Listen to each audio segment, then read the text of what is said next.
யாரோ கிடைச்ச வெற்றியில பங்கு கொண்டாடணும், சந்தோஷப்படணும்னு ஒரு காரணத்துக்காண்டி நம்ம மு க ஸ்டாலின் நினைக்கிறாரு.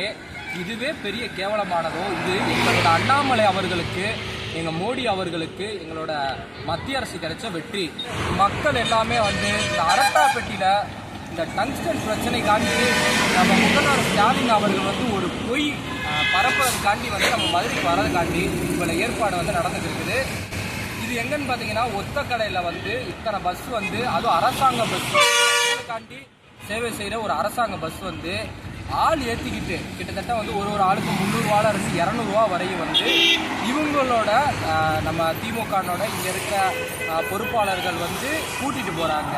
யாருக்கு கிடைச்ச வெற்றின்னு உண்மையாக நம்ம சொல்ல போனோம்னா, திரு அண்ணாமலை அவர்கள் கிடைச்ச வெற்றி தான். அவர் நினைக்கிறேன்னா இந்த நேரம் வந்து இங்கே வந்து டங்ஸ்டன் வந்து கண்டிப்பாக வந்திருக்கோம்.